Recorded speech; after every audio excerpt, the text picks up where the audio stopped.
जब ये लैंडर हमारा लैंडिंग शुरू करेगा तो वो लगभग 30 किलोमीटर की ऊंचाई से नीचे चंद्र की सतह पर जाने का प्रयास करेगा। और उस समय पे उसकी जो हॉरिजॉन्टल वेलोसिटी है वो लगभग 1.68 किलोमीटर पर सेकंड, जो कि काफ़ी ज़्यादा मानी जाएगी, उस स्पीड से वो नीचे प्रयाण करेगा। तो हमारा प्रयत्न ये रहेगा कि उस स्पीड को कैसे कम किया जाए, क्योंकि चंद्र का जो गुरुत्वाकर्षण की इफेक्ट भी आएगी, उसके कारण वो और जोर से नीचे की ओर जाएगा। तो अगर हम इसको कंट्रोल नहीं करें तो क्रैश लैंडिंग की संभावना रहती है।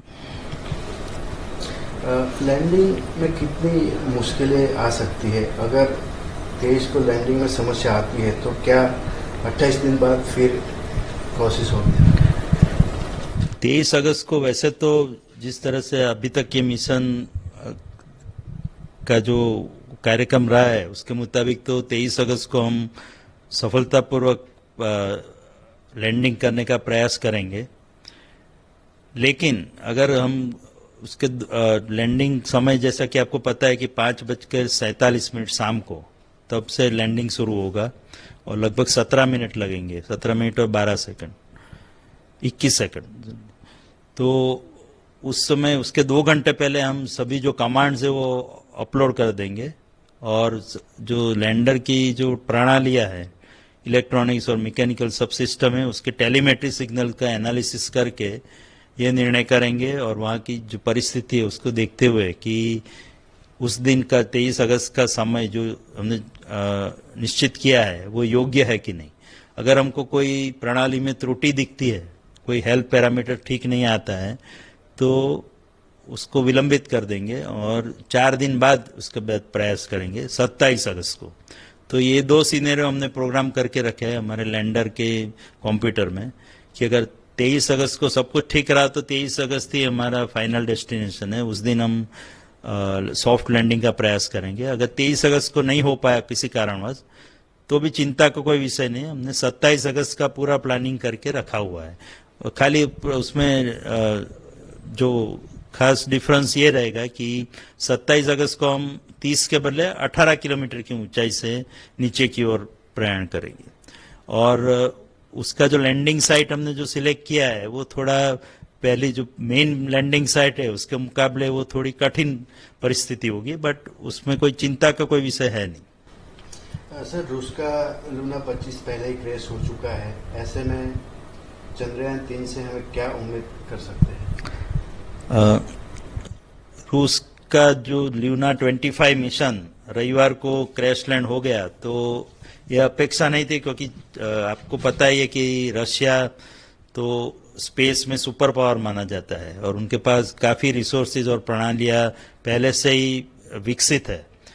पर उसके बावजूद भी उनको ये असफलता हासिल हुई, खास करके वो भी साउथ पोल की ओर जाने का प्रयास कर रहे थे। तो इस तरफ से थोड़ी निराशा होना स्वाभाविक है।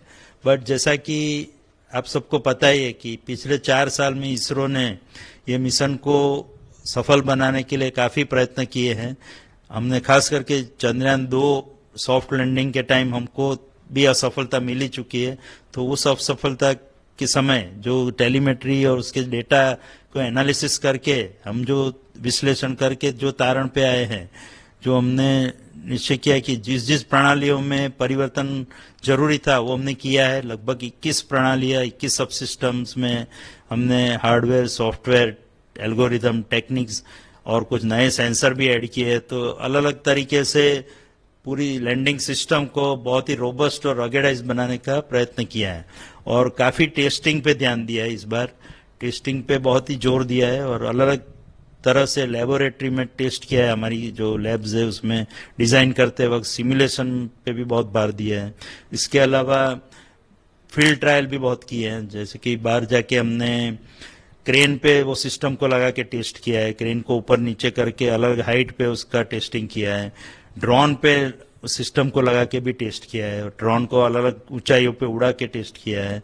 हेलीकॉप्टर और एरोप्लेन में लगा के भी टेस्ट किया है और फिर चित्रदुर्गा, अहमदाबाद, बेंगलोर और श्रीहरिकोटा, चारों जगह जाके अलग अलग तरीके से अलग अलग कंडीशन में भी टेस्टिंग किया है। तो इस तरह से हमारा विश्वास और कॉन्फिडेंस बहुत ही बड़ा है और हमको पूरी आशा है कि जितनी भी विषम परिस्थितियां है उसको नजर में रखते हुए इस बार हमने सॉफ्टवेयर हार्डवेयर और सब जगह परिवर्तन तो किए है, उसके बाद उसका टेस्टिंग भी किया है, तो उसके कारण हमारा विश्वास और कॉन्फिडेंस और भी बढ़ा है।